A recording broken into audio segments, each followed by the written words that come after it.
Morning, everyone, and welcome to another day in the 40 days season of spiritual recharge. My name is Sam Chaka, and I'm glad to be here this morning. This morning, I want to enter into another. Um, I want to take what we've been talking about into another level. I want us to begin to look at the how tos. Okay, um, into the how tos. There's something we find in Luke chapter 9 in the life of Jesus. Luke chapter 9. Luke chapter 9 and verse 51. By the way, before we go into this, I'd like to encourage you to invite others, share this, the link for this, and get others to be part of it so that this can be a blessing to as many as possible. Right, thank you very much. Luke chapter 9 and verse 51. He says, "And it came to pass, when the time was come that he should be received up, he steadfastly set his face to go to Jerusalem." He steadfastly set his face to go to Jerusalem. Now, that phrase, he steadfastly set his face, has nothing to do with the physical face or looking in a particular direction. It is a condition of the mind where there is focus on one goal. He steadfastly set his face to go to Jerusalem. Now, this is what every one of us must do. In this 40 days season of spiritual recharge, we have said, choose one thing, one goal, one thing to focus on, one thing to release your faith on, and let us release the power of God by the things we are learning in the direction of that one goal that we have. See, there is really no point scattering your efforts in different things. And at the end of the day, you are unable to achieve even one. Nobody achieves anything by having scattered interest or scattered focus. It doesn't work that way. Your mind must be focused on one thing. Your mind must be focused on one thing at a time. You must focus your heart. You must focus your attention on one thing. And that's what the Bible says Jesus did here. He set his face to go to Jerusalem. He set his face. This is a condition of the mind where the mind is adjusted to focus in one direction. Verse 52, "And he sent messengers before his face, and they went and entered into a village of the Samaritans to make ready for him. And they did not receive him, because his face was as though he would go to Jerusalem." They did not receive him in the other place in Samaria, because his face was set to go to Jerusalem. It's clear here the importance of our focus. You must choose one thing. Your heart must be set on one thing. Having your interest scattered will do you no good. You must set your heart, one thing, one goal, one vision, excuse me, one pursuit, something you want to achieve, something you desire, one thing. Set your heart on one goal. When your heart is set on one goal, then you have achieved the first thing that you must in order to get the answers to the things you desire. We can see a witness to that. I'll tell you how you're going to do that in a moment. We see a witness to that in Psalms 112 Look at verse 7, Psalms 112 and verse 7. He shall not be afraid of evil tidings. His heart is fixed. The word fixed means set. His heart is fixed, trusting in the Lord. His heart is established. The word established, it means the same thing. In other words, it's like when you put a cement on a surface and you leave it for a while and it's set. You see, his heart is fixed, it is set, it is established. He shall not be afraid until he sees his desires upon his enemies. Until he sees his desires upon his enemies. You see, in your case, your enemy can be poverty, it can be lack, it can be sickness. It can be anything that is standing against the fulfillment of God's will, God's plan, God's purpose for your life.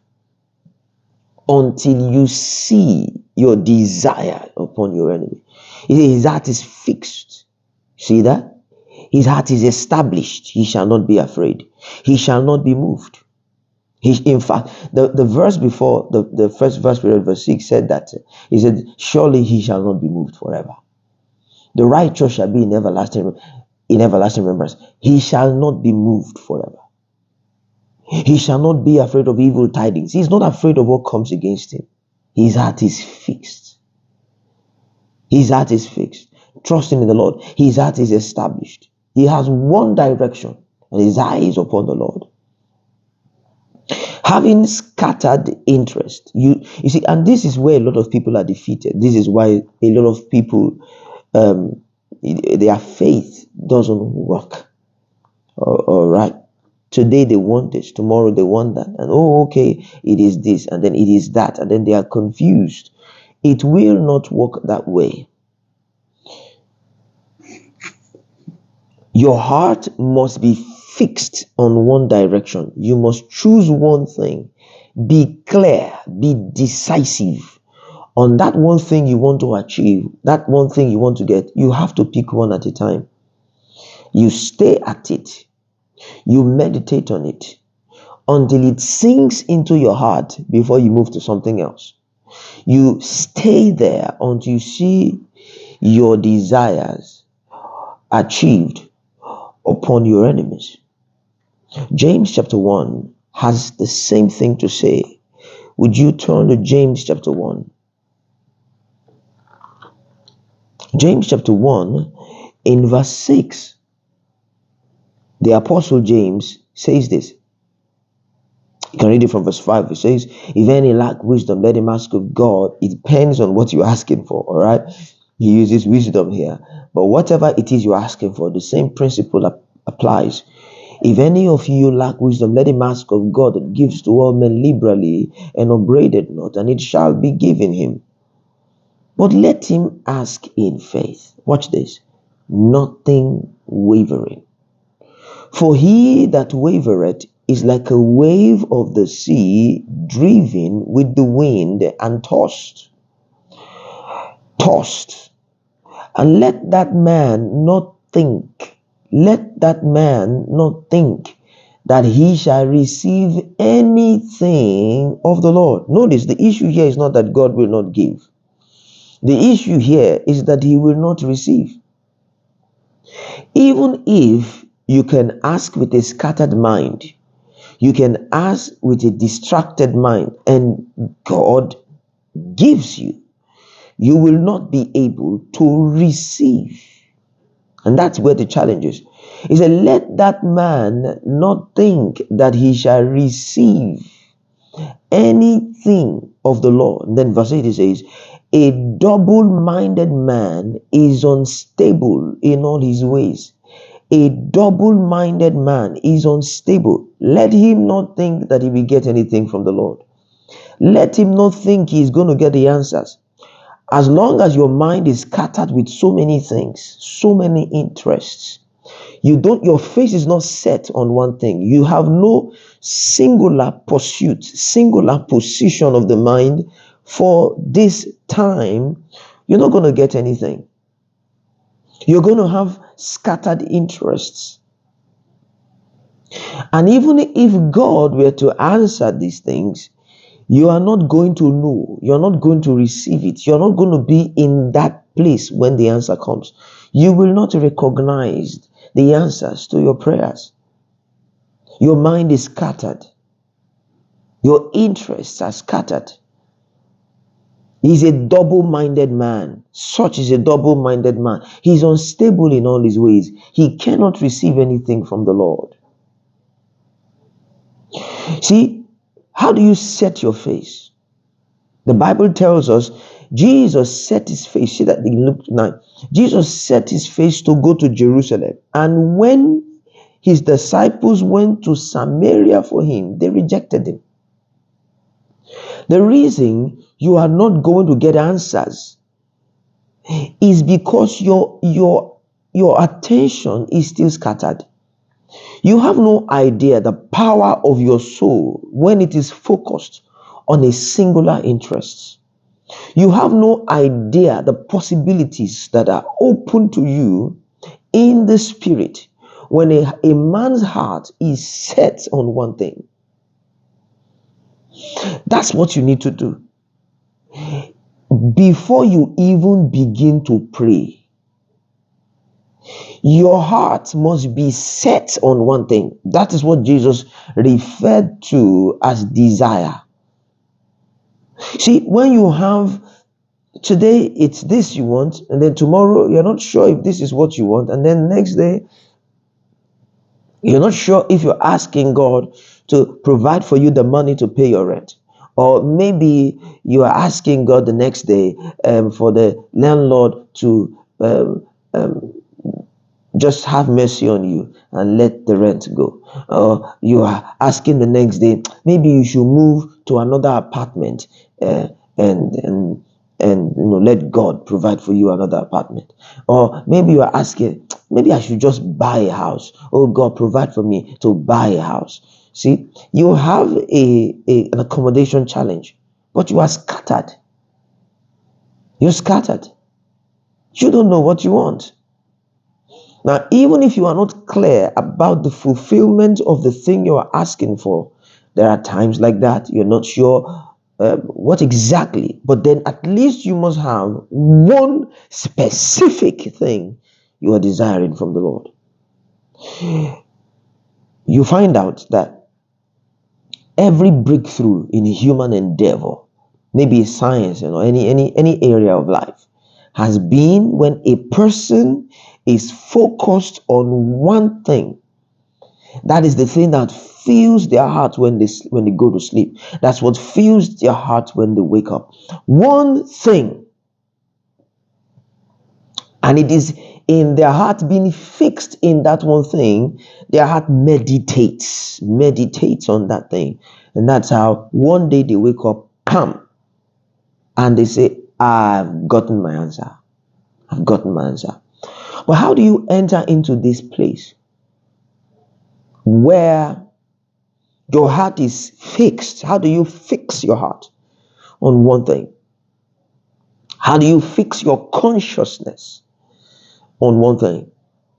The way, the door to enter is the door of confession. The door of confession. That's what you must do. I said, create, decide, sit down and decide what is that thing you want to achieve in this 40 days season of spiritual recharge. What is that one thing? And keep it before your face. Create a confession that you will speak every morning. You can even add every night before you go to sleep. Every morning you start your day saying it, laying claims on it. I told you, you write your confession as though you already had it. You don't write your confession as a thing of the future. That's wrong. You write it as a thing that you already have or you are having. Okay? As you write it in past tense or continuous tense. Present continuous tense. So you write your confessions, and every day You stay at it, you keep at it, you confess it, you let it fill your heart. You're speaking it. You're speaking it. As you do that, it begins to fill your consciousness. Remember, I told you that there are two kinds of confession. Okay, the first confession is the confession that takes you in to that consciousness, where you see your wish fulfilled. The confession that gets your heart filled with the reality of the things you're asking for. That's the first thing. That's the first confession you must begin with. You confess your heart into it. Okay. Now, the other kind of confession is really unforced. It's not really a thing you do yourself. It's a thing that comes out automatically. If you have done your homework correctly in the first kind of confession I told you about, that gets you into that consciousness, the other kind comes out naturally. You see that? It becomes normal for you to speak that way. It becomes normal. You now speak from the place of your wish fulfilled because you genuinely believe it is so. You see that? It now comes out in your conversation without you trying to do this. It's natural. See, it comes out in your everyday conversation. You see yourself in it. So confession gets you there. As you speak, the confession must be done feelingly. It must be done feelingly. I hope you understand what I mean by that. Your heart must be in it. As you speaking, your heart is in it. You confess that you have it every morning. You confess that you have it, and you do it feelingly. See that? As it fills your heart every time you open God's word, then you start having revelation, because that's what you see. It's filled your heart. You start getting inspiration from everywhere and everyone. Every teaching begins to speak to you as regard to that thing, because that's what has filled your heart. Your heart must be set on a definite direction. That's how you get answers in anything. When you have concluded that one, you open the next chapter. That's how you make progress in your life. But to cloud your mind, or be cloud your mind with several things at the same time, you may end up achieving nothing. All right? So set your face on one desire, on one goal, and follow the principles to achieving your result. Nothing shall be impossible unto him that believeth. See you again tomorrow as we continue in this confession. God bless you.